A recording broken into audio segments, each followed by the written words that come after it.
بسم اللہ الرحمن الرحیم۔ ایک بزرگ فرماتے ہیں کہ میں ایک سال سخت ترین گرمی کے زمانے میں حج کو چلا۔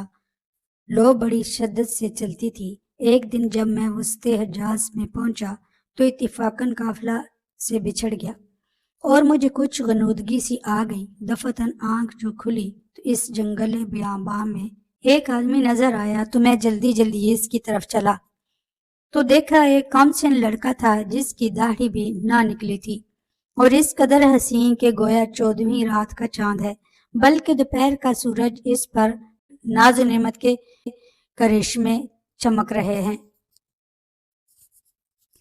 میں نے اس کو سلام کیا۔ اس نے کہا ابراہیم۔ وعلیکم السلام۔ میرا نام لینے پر مجھے انتہائی حیرت ہوئی اور مجھ سے سکوت نہ ہو سکا۔ میں نے بڑے تعجب سے پوچھا کہ صاحبزادے، تجھے میرا نام کس طرح معلوم ہوا؟ تو نے تو مجھے کبھی دیکھا بھی نہیں۔ کہنے لگا ابراہیم، جب سے مجھے معرفت حاصل ہوئی میں انجان نہیں بنا، اور جب سے مجھے وصال نصیب ہوا کبھی فراق نہیں ہوا۔ میں نے پوچھا اس سخت گرمی میں اس جنگل میں تجھے کیا مجبوری کھینچ کر لائی؟ کہنے لگا ابراہیم، اس کے سوا میں نے کبھی کسی سے انس پیدا نہیں کیا اور نہ اس کے سوا کسی کو ساتھی اور رفیق بنایا۔ میں اس کی طرف سے بلکیہ منتقل ہو چکا ہوں اور اس کے معبود ہونے کا اقرار کر چکا ہوں۔ میں نے پوچھا کہ تیرے کھانے پینے کا ذریعہ کیا ہے؟ کہنے لگا محبوب نے اپنے ذمہ لے رکھا ہے۔ میں نے کہا خدا کی قسم مجھے اس اوراز کی وجہ سے جو میں نے ذکر کیے کہ تیری جان کے ہلاک ہونے کا اندیشہ ہے۔ تو اس نے روتے ہوئے کہ اس کی آنکھوں سے آنسوؤں کی لڑی موتیوں کی طرح سے اس کے رخساروں پر پڑ رہی تھی، چند شعر پڑے جن کا ترجمہ یہ ہے: کون شخص ڈرا سکتا ہے مجھ کو جنگل کی سختی سے، حالانکہ میں اس جنگل کو اپنے محبوب کی طرف چل کر قطع کر رہا ہوں اور اس پر ایمان لا چکا ہوں۔ مجھ کو بے چین کر رہا ہے اور شوق ابھارے لیے جاتا ہے، اور اللہ کا چاہنے والا کبھی کسی آدمی سے نہیں ڈر سکتا۔ اگر مجھے بھوک لگے تو میں اللہ کا ذکر میرا پیٹ بھرے گا اور اللہ کی حمد کی وجہ سے میں پیاسا نہیں ہو سکتا۔ اگر میں ضعیف ہوں تو اس کا عشق مجھے حجاز سے خراسان تک یعنی یورپ سے پچھم تک لے جا سکتا ہے۔ تو میرے بچپن کی وجہ سے مجھے حقیر سمجھتا ہے۔ اپنی ملامت کو چھوڑ، جو ہونا تھا ہو چکا۔ میں نے پوچھا تجھے خدا کی قسم اپنی صحیح عمر بتا کیا ہے؟ کہنے لگا تو نے بڑی سخت قسم مجھے دے دی ہے جو میرے نزدیک بہت ہی بڑی ہے۔ میری عمر 12 برس کی ہے۔ پھر وہ کہنے لگا ابراہیم، تجھے میری عمر پوچھنے کی کیا ضرورت پیش آئی؟ میں نے کہا مجھے تیری باتوں نے حیرت میں ڈال دیا ہے۔ کہنے لگا اللہ کا شکر ہے، اس نے بہت نعمتیں عطا فرمائی اور اللہ کا فضل ہے کہ اس نے اپنے بہت سے مومن بندوں سے افضل بنایا۔ ابراہیم کہتے ہیں کہ مجھے اس کے حسن و صورت، حسن سیرت اور شیریں کلام پر بڑا تعجب ہوا۔ میں نے کہا سبحان اللہ، اللہ تعالیٰ نے کیسی صورتیں بنائی ہیں۔ اس نے تھوڑی دیر نیچے کو سر جھکا لیا، پھر اوپر کی طرف نظر اٹھا کر بہت ترچھی آنکھ اور کڑوی نگاہ سے مجھے دیکھا اور چند شعر پڑھے جن کا ترجمہ یہ ہے: اگر میری سزا جہنم ہو تو میرے لیے ہلاکت ہے، اس وقت میری یہ رونق اور خوبصورتی کیا بنائے گی؟ اس وقت میری ساری خوبیوں کا عذاب عیبدار بنا دے گا اور جہنم میں طویل عرصہ تک رونا پڑے گا، اور جبار جل جلالہ یہ فرمائے گا اور بدترین غلام تو میرے نافرمانوں میں ہے۔ تو نے دنیا میں میرا مقابلہ کیا، میری حکم عدولی کی، تو میرے عہد و پیمان کو بھول گیا تھا یا میری ملاقات کو بھول گیا تھا۔ اے ابراہیم، تو اس دن دیکھے گا کہ فرما برداروں کے منہ 14ویں رات کے چاند کی طرح چمک رہے ہوں گے، اور حق تعالی شانہ اپنے اوپر سے انوار کے پردے ہٹا دیں گے، جس کی وجہ سے یہ فرما بردار اس پاک ذات کی زیارت سے ایسے مبہوت ہو جائیں گے کہ اس کے مقابلے میں ہر نعمت اور ہر رات کو بھول جائیں گے، اور حق تعالی ان نافرمانوں کو ہیبت اور خوشنودی کا لباس پہنائیں گے اور ان کے چہروں کو رونق اور شادابی عطا ہوگی۔ یہ اشعار پڑھ کر کہنے لگا اے ابراہیم، مہجورہ ہے جو دوست سے منقطع ہو گیا ہو اور وصال اس کو حاصل ہے، جس نے اللہ تعالیٰ کی اطاعت سے وافر حصہ لیا۔ ابراہیم اپنے رفقا سفر سے بچھڑ گئے ہو؟ میں نے کہا ہاں، میں ایسے ہی رہ گیا۔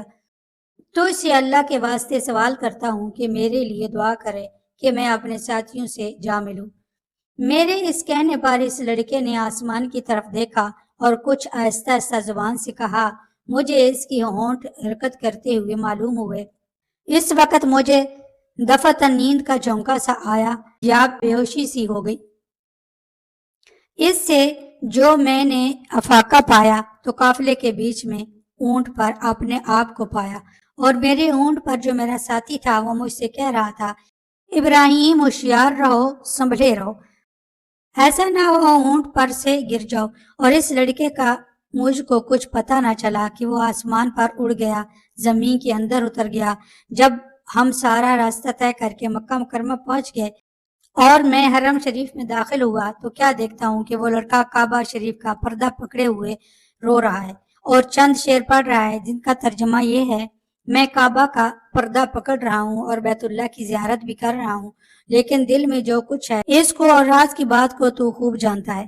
میں بیت اللہ کی طرف پیدل چل کر آیا ہوں، کہیں سوار نہیں ہوا، اس لیے کہ میں باوجود اپنی کم سنی کے فرفتہ عاشق ہوں، میں بچپن ہی سے تجھ پر مرنے لگا ہوں، جبکہ میں عشق کو جانتا بھی نہ تھا، اور اگر لوگ ملامت کریں کسی بات پر تو میں ابھی عشق کا طفل مکتب ہوں۔ اے اللہ، اگر میری موت کا وقت آ گیا ہو تو شاید میں تیرے وصل سے بہراب ہو سکوں۔ اس کے بعد وہ بے اختیار سجدہ میں گر گیا اور میں دیکھتا رہا، اور اس کے بعد میں اس کے پاس گیا اور اس کو ہلایا تو وہ انتقال کر چکا تھا۔ ابراہیم کہتے ہیں کہ مجھے اس کے انتقال کا بڑا سخت صدمہ ہوا۔ میں وہاں سے اٹھ کر اپنی قیامگاہ پر آیا اور اس کے کفن دینے کے لیے کپڑا لیا اور مدد کے لیے ایک دو آدمی ساتھ لیے اور وہاں پہنچا جہاں اس کو مردہ چھوڑ کر آیا تھا۔ اس کی نعش کا کہیں پتہ نہ چلا۔ وہاں دوسرے حاجیوں سے دریافت کیا مگر کسی کو بھی پتہ نہ تھا کہ کسی نے اس کو دیکھا تو نہیں۔